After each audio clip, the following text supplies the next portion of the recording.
Hello students, welcome back to knowledge garden. આજે આપણે ધોરણ 9 ગણિત ચેપ્ટર 1 એમાં એક્સરસાઇઝ 1.4 કરશું. 1.4 ની અંદર સૌથી પહેલા ક્વેશ્ચન છે સમય અસમય. તો હવે તો આપણે ખબર પડી જ ગઈ છે ભાઈ કેને સમય કહેવાય કેને અસમય કહેવાય.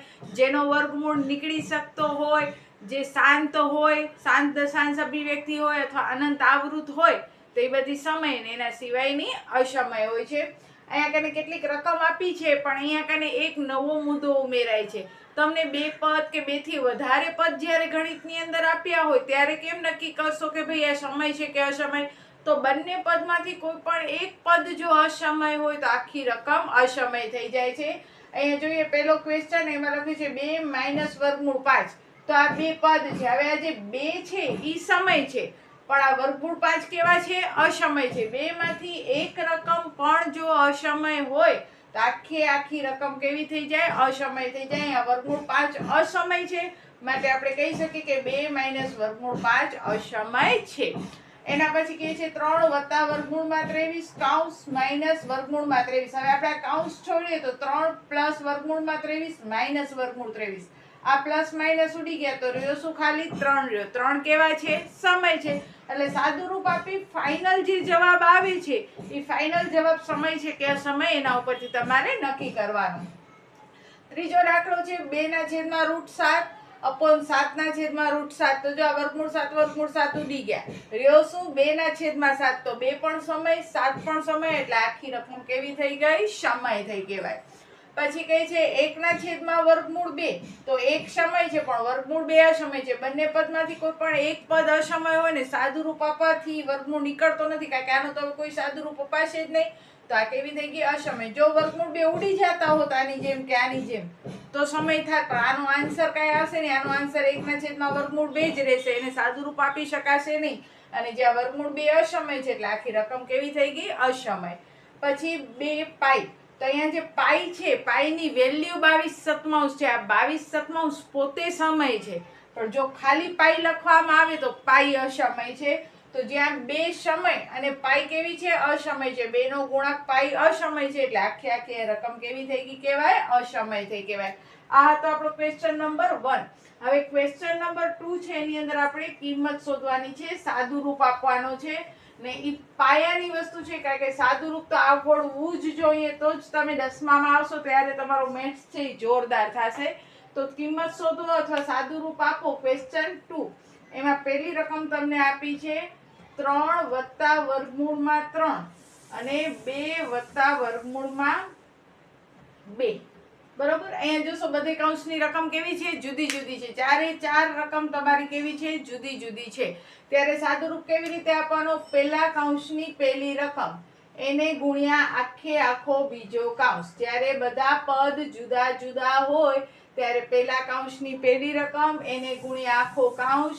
પછી અહીંયા વત્તા છે તો વત્તા, બીજી રકમ એને ગુણ્યા પણ આખો કૌંસ. એટલે આ પહેલી રકમ છે એ પણ આ બંનેને ગુણશે. આ પહેલી રકમ છે એ આ બંનેને શું કરશે? ગુણશે.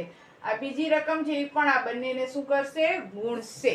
હવે આપણે ગુણાવીએ. 3 દુ 6. હવે અહીંયા 3 દુ 6 ન કરાય, કારણ કે આ વર્ગમૂળ વાળી છે ને આ વર્ગમૂળ વગરની છે. તો આ પાયાનો નિયમ છે, ખાસ ધ્યાન રાખજો. જ્યારે વર્ગમૂળ વાળી અને વગરની રકમનો ગુણાકાર કરવો હોય ત્યારે વર્ગમૂળ વગરની રકમ પહેલા લખવાની ને એની બાજુમાં વર્ગમૂળ વાળી રકમ લખી નાખવાની. એટલે કે 3 વર્ગમૂળ 2 નો ગુણાકાર કરીએ તો 3 વર્ગમૂળ 2 રહે. 3 દુ 6 વત્તા 3 ગુણ્યા વર્ગમૂળ 2 એટલે 3 વર્ગમૂળ 2. વર્ગમૂળ 3 ગુણ્યા 2 તો પહેલા હંમેશા વર્ગમૂળ વગરની રકમ લખાય. 2 વર્ગમૂળમાં 3 એટલે વર્ગમૂળ 3 ગુણ્યા 2 એટલે 2 વર્ગમૂળ 3. હવે આ બંને વર્ગમૂળ વાળી છે. બંને વર્ગમૂળ વાળી હોય તો એનો ગુણાકાર થાય. તો 3 દુ 6. હવે જો અહીંયા ગુણાકાર કર્યો પણ જો વર્ગમૂળ 3 અને વર્ગમૂળ 2 નો સરવાળો હોત ને તો બિલકુલ ન થાય, કારણ કે જુદા જુદા આંકડાવાળી વર્ગમૂળની રકમ હોય ને સરવાળા બાદબાકી ન થાય, ગુણાકાર ભાગાકાર જ થાય. આ વસ્તુ ખાસ યાદ રાખજો. હવે અહીંયા 3 દુ 6, 3 ગુણ્યા વર્ગમૂળ 2 એટલે 3 વર્ગમૂળ 2 વત્તા 2 વર્ગમૂળ 3 અને 3 દુ 6. હવે અહીંયા જો તો આ વર્ગમૂળ 2 વાળી રકમ, આ વર્ગમૂળ 3 વાળી રકમ ને આ વર્ગમૂળ 6 વાળી રકમ, તો આ બધેના સરવાળા થાય નહીં. કારણ કે મેં તમને હમણાં જ નિયમ કીધો એ નિયમ મુજબ સરખા વર્ગમૂળ વાળી રકમ હોય એના જ સરવાળા થાય. અહીંયા વર્ગમૂળ 2 છે તો જો અહીંયા 2 ને અહીંયા 2 હોત ને તો 3 ને 2 5 ને 1 6 વર્ગમૂળમાં 2 એમ લખત. પણ અહીંયા બધે વર્ગમૂળ કેવા છે? જુદા જુદા છે. તો આ બધે વર્ગમૂળ જુદા જુદા છે. જેમ કે એક સિમ્પલ ઉદાહરણ આપીએ, 3 વર્ગમૂળ 2 એટલે રીંગણા, 2 વર્ગમૂળ 3 એટલે ભીંડા, ને વર્ગમૂળ 6 એટલે કારેલા. તો રીંગણા, ભીંડા, કારેલા આપણે ઊંધિયા બનાવવાની જરૂર ન હોય ગણિતમાં, એટલે કે આના સરવાળા થાય નહીં. ખાસ યાદ રાખજો, જુદા જુદા રકમવાળી વર્ગમૂળની જે રકમ હોય એના સરવાળા બાદબાકી ક્યારેય નહીં કરવાના, એનો ગુણાકાર અને ભાગાકાર થઈ શકે. તો હવે આનો સાદુરૂપ આને આ જ રહેશે. પછી આપણે સેકન્ડ રકમ જોઈએ, આ તે આપણે પહેલી બીજો દાખલો જોઈએ. તો એમાં કહે છે 3 વર્ગમૂળ 3 વત્તા વર્ગમૂળ 3 3 ઓછા વર્ગમૂળ 3. તો અહીંયા જોશો તો બંને કાઉન્સની બંને રકમ કેવી છે? સરખી છે. 3 તો 3 વર્ગમૂળ 3 તો વર્ગમૂળ 3, પણ એક પ્લસ છે ને એક માઇનસ છે. તો આ બી નિત્યસમ છે જે આપણે ચેપ્ટર 2 માં શીખવાના છીએ. તો અહીંયા નિત્યસમમાં કયો નિત્યસમ આવશે? તો જ્યારે બંને કાઉન્સની બંને રકમ સરખી હોય, ખાલી નિશાની જ જુદી હોય, એકની પ્લસ હોય ને એકની માઇનસ હોય, ત્યારે પહેલી રકમનો વર્ગ માઇનસ છેલ્લી રકમનો વર્ગ. કયો નિત્યસમ વાપરશું? તો x plus y x minus y એટલે x વર્ગ માઇનસ વાય વર્ગ. આ નિત્યસમનો અહીંયા ઉપયોગ થાય છે. એટલે કે જો પહેલી રકમનો વર્ગ માઇનસ બીજી રકમનો વર્ગ. હું મારા સ્ટુડન્ટને કહેતી હું કે બાપાનો રાજ આવ્યો. નિત્યસમ યાદ રાખવા માટે નહીં, એક ટ્રીક હોય છે, કારણ કે ઘણા બધા બીજા ચેપ્ટરમાં તો ઘણા બધા નિત્યસમ છે, તો છોકરીઓ ભૂલી જતી હોય. તો જ્યારે પણ આવી રીતે સરખી રકમ આવે એટલે હું મારી સ્ટુડન્ટને કહું બાપાનો રાજ આવ્યો. શું કરવાનું બાપાના રાજમાં? એટલે મારી છોકરી તરત બોલશે કે બેન પહેલાનો વર્ગ અને છેલ્લાનો વર્ગ કરી નાખો, બાપાનો રાજ આવી ગયો.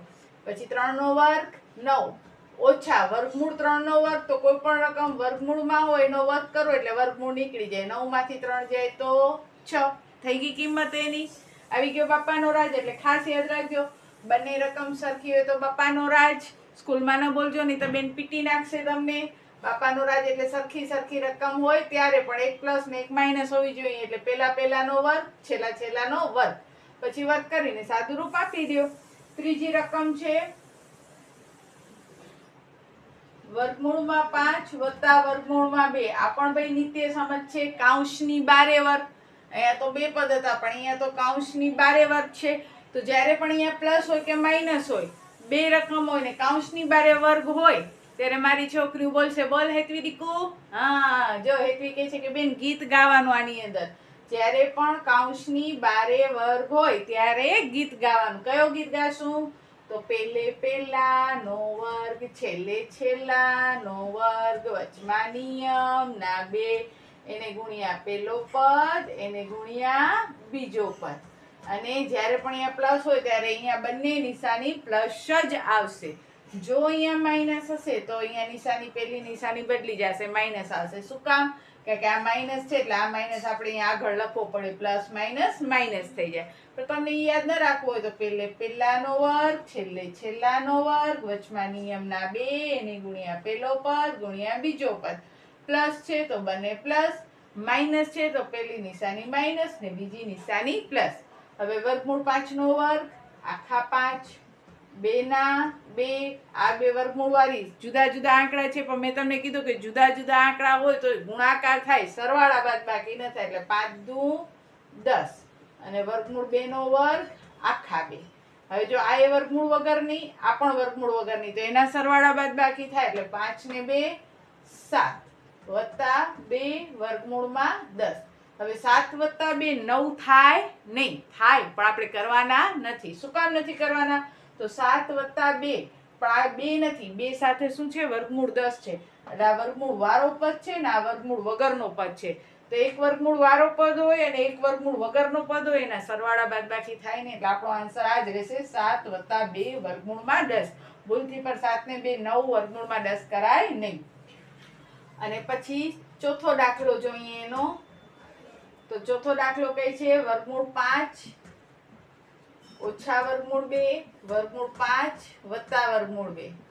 હા, બોલી ક્રિશા બોલી. શું બોલી બેન? બાપાનો રાજ આવ્યો. જુઓ છે ને બંને રકમો સરખી. તો શું કરશું? પહેલાનો વર્ગ માઇનસ છેલ્લાનો વર્ગ, વર્ગમૂળ 5 નો વર્ગ આખા 5, વર્ગમૂળ 2 નો વર્ગ આખા 2, 5 માંથી 2 જાય તો 3. તો આ થયો તમારો ક્વેશ્ચન નંબર 2 પણ પૂરો. હવે નેક્સ્ટ વિડીયોમાં આપણે જોશું ક્વેશ્ચન નંબર 3 અને 4. અને ખાસ કરીને બીજા ચેપ્ટરમાં તો આ નિત્યસમ આવશે જ. વિભાગ બી ની અંદર પણ આ બધું તમને પૂછાશે, તો તૈયારી બરોબર કરજો, કારણ કે સપ્ટેમ્બર મહિનામાં 11 સપ્ટેમ્બરમાં તમારી પરીક્ષાઓ ચાલુ થવાની શક્યતાઓ છે. તો વિડીયો ગમ્યો હોય તો લાઈક કરજો, તમારા ફ્રેન્ડને પણ શેર કરજો, જેથી ફ્રી શિક્ષાનો લાભ બધા જ વિદ્યાર્થીઓ મેળવી શકે. ત્યાં સુધી બધાને જય હિન્દ, જય ભારત, સૌ ભણે સૌ આગળ વધે. બાય.